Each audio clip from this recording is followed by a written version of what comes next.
জমির মামলার সময় কমাতে সংশোধন হচ্ছে দেওয়ানি কার্যবিধি। 3 প্রজন্মকে আর টানতে হবে না দেওয়ানি মামলার ঘানি।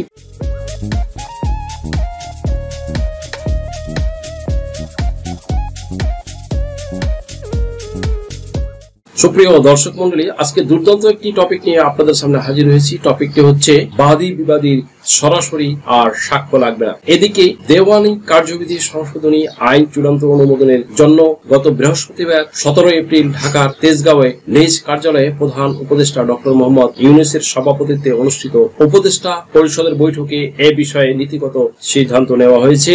এতে করে মামলা জট কমবেই, বিচার প্রার্থীরাও ন্যায় বিচার পাবে।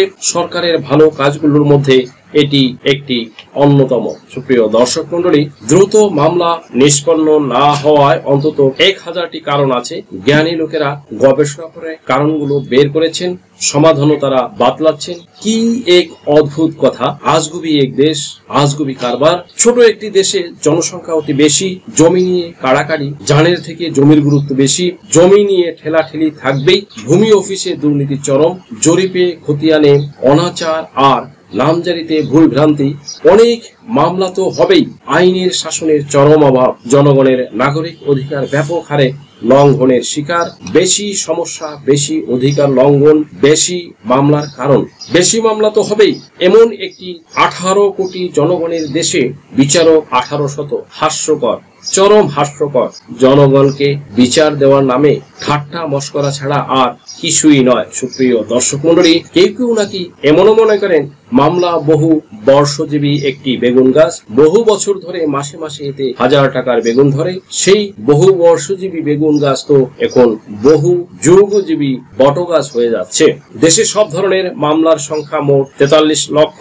সারা দেশে সব নাগরিকের জীবন দিনে দিনে মামলার ছায়ার নিচে পড়ে স্যাঁতস্যাঁতে হয়ে যাচ্ছে।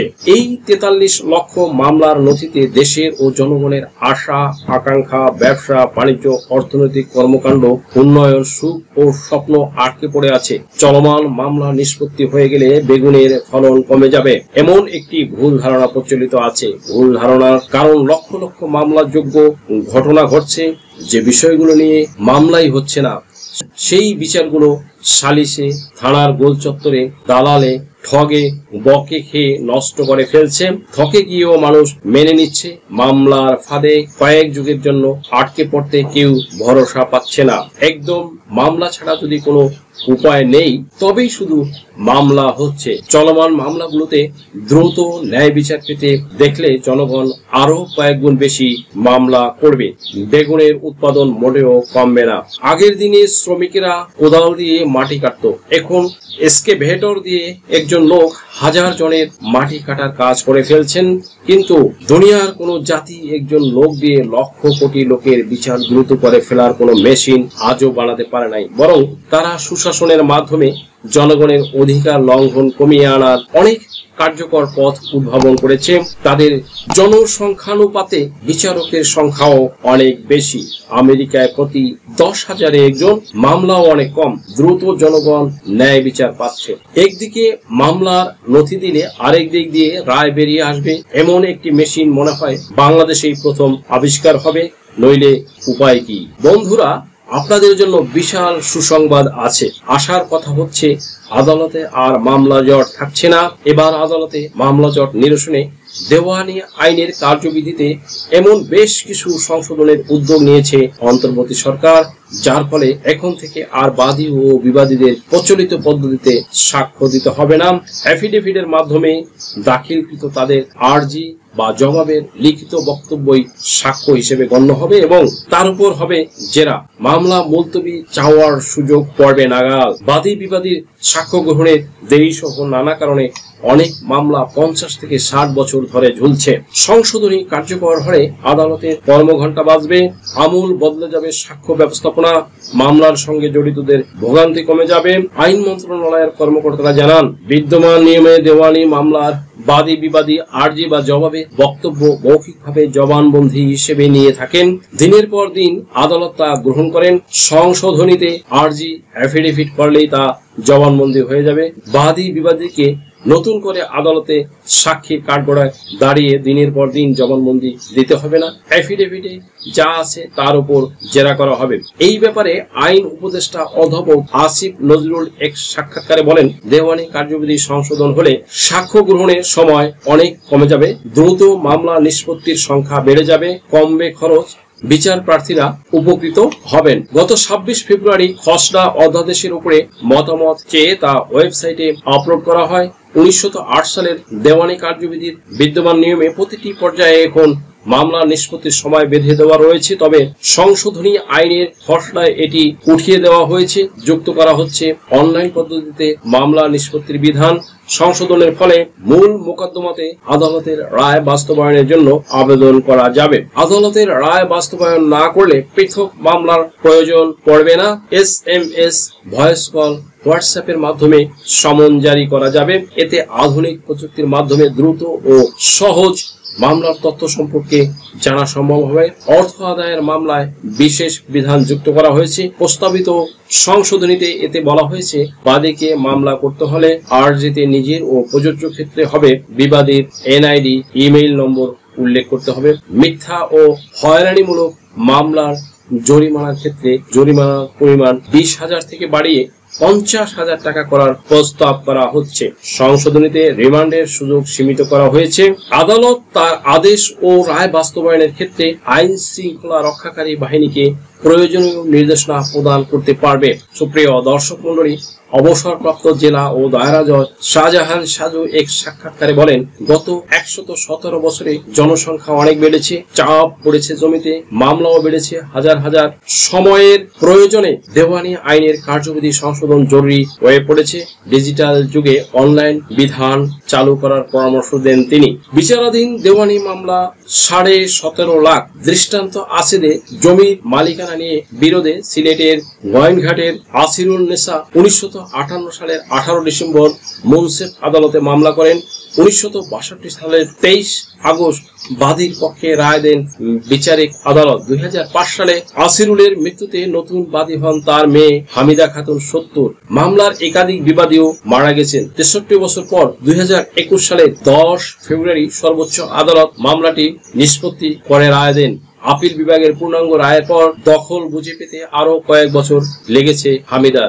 আসিরুল নেসার মতো অনেক মামলা দীর্ঘদিন ধরে ঝুলে আছে। তবে বিচার প্রার্থীদের এই জটিলতা থেকে মুক্তি দেওয়ার উদ্যোগ নিয়েছে অন্তর্বর্তী সরকার। এই উদ্যোগ বাস্তবায়ন হলে দেশে দেওয়ানি মামলা দ্রুত সুরাহা হবে এবং মামলার জটও কমে আসবে বলে মনে করছেন আইনজ্ঞরা। হয়রানিমূলক মামলায় জরিমানা বৃদ্ধি, নির্দিষ্ট সময়ে বিচার সম্পন্ন করা এবং ডিজিটাল যোগাযোগ মাধ্যম ব্যবহারের সুযোগ রেখে সিভিল প্রসিডিউর কোড বা দেওয়ানি কার্যবিধিতে সংস্কার আনছে সরকার। বৃহস্পতিবার 17 এপ্রিল ঢাকার তেজগাঁওয়ে নিজ কার্যালয়ে প্রধান উপদেষ্টা ডক্টর মোহাম্মদ ইউনূসের সভাপতিত্বে অনুষ্ঠিত উপদেষ্টা পরিষদের বৈঠকে এ বিষয়ে নীতিগত সিদ্ধান্ত নেওয়া হয়েছে। এতে করে মামলা জট কমবেই, বিচার প্রার্থীরা ন্যায় বিচার পাবে। সুপ্রিয় দর্শক মন্ডলী, সরকারের ভালো কাজগুলোর মধ্যে এটি একটি অন্যতম। উপদেষ্টা পরিষদের বৈঠকের সিদ্ধান্ত তুলে ধরে পরিবেশ, বন ও জলবায়ু পরিবর্তন মন্ত্রণালয় বিষয়ক উপদেষ্টা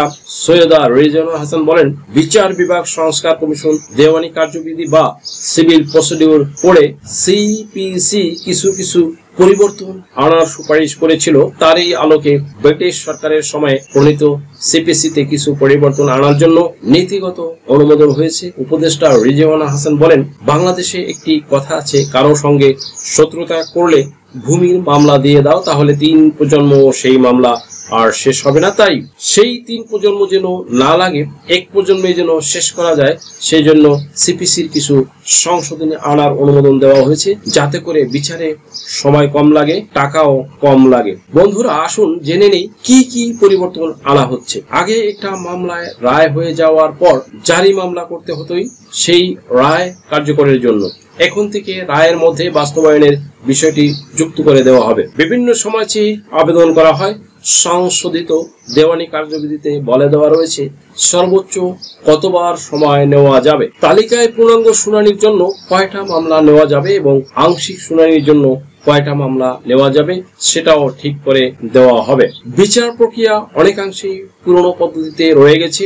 আগের মতো আর সমন জারি হবে না। টেলিফোন, SMS বা অন্যান্য আধুনিক যোগাযোগ পদ্ধতি অবলম্বন করে সমন জারি করা হবে। সুপ্রিয় দর্শক মন্ডলী, বাদী ও বিবাদীকে প্রচলিত পদ্ধতিতে সাক্ষ্য দিতে হবে না। এফিডেভিটের মাধ্যমে দাখিলকৃত তাদের আর্জি বা জবাবের লিখিত বক্তব্যই সাক্ষ্য হিসাবে গণ্য হবে এবং তার উপর হবে জেরা। মামলা মুলতবি চাওয়ার সুযোগেও পড়বে লাগাম। কাউকে ফাঁসিয়ে দেওয়ার জন্য ভুয়া মামলা করার সুযোগ কমে যাবে। আগে ভুয়া মামলার শাস্তি ছিল 20,000 টাকা, এখন সেটা বাড়িয়ে করা হয়েছে 50,000 টাকা। বন্ধুরা, এই সম্পর্কে কি বলেছেন আইনজ্ঞরা? সরকারের এই উদ্যোগ সম্পর্কে জানতে চাইলে human rights and piece for বাংলাদেশের চেয়ারম্যান অ্যাডভোকেট মঞ্জিল মোরশেদ বলেন, দেওয়ানি মামলার প্রক্রিয়াগুলো অনেক কঠিন, তবে কঠিন বিষয়টি সে সময়ের জন্য সঠিক ছিল।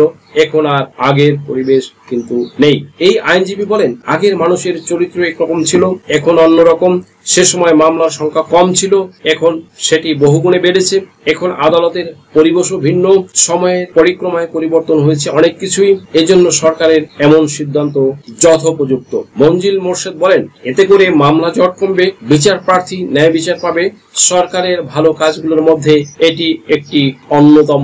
সরকারের এমন সিদ্ধান্ত যুগোপযোগী উল্লেখ করে সুপ্রিম কোর্টের হাইকোর্ট বিভাগের সাবেক বিচারপতি ও সিনিয়র আইনজীবী ABM আলতাফ হোসেন এক সাক্ষাৎকারে বলেন, এখন থেকে দেওয়ানি মামলার ভার আর 3 প্রজন্মের টানতে হবে না। দেওয়ানি আইন সংশোধনের বিষয়ে সরকার ইতিবাচক একটি পদক্ষেপ নিয়েছে। আমি মনে করি আরো সংশোধন হওয়া প্রয়োজন।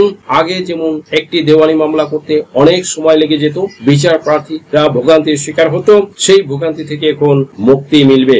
সুপ্রিয় দর্শক মন্ডলী, আশা করি ভিডিওটি থেকে আপনারা সামান্যতম হলেও উপকৃত হয়েছেন। যদি ভিডিওটি আপনাদের সামান্যতম উপকার আসে তাহলে রিকোয়েস্ট করব চ্যানেলটি লাইক, শেয়ার, কমেন্টস এবং সাবস্ক্রাইব করে পাশে থাকা বেল আইকনটি প্রেস করে দিন, যাতে পরবর্তী ভিডিওর নোটিফিকেশনটি খুব সহজেই পেয়ে যান। সো আজকের মতো এখানে শেষ করছি। দেখা হবে অন্য কোনো দিন, অন্য কোনো ভিডিওতে, অন্য কোনো আইনি কন্টেন্ট নিয়ে। সেই পর্যন্ত সকলে ভালো থাকুন, সুস্থ থাকুন, নিরাপদে থাকুন। আবারও সবাইকে ধন্যবাদ জানিয়ে এখানেই শেষ করছি। আল্লাহ হাফেজ। আপনার কি ভিজিট ভিসা বা স্টুডেন্ট ভিসা বা সার্ভিস ভিসার জন্য ফিনান্সিয়াল এফিডেভিট প্রয়োজন? Sponsorship affidavit, relationship affidavit, support affidavit, asset valuation, property valuation এছাড়া অন্য সকল ধরনের এফিডেভিট নিতে আজই ডায়াল করুন 01724583880 নম্বরে।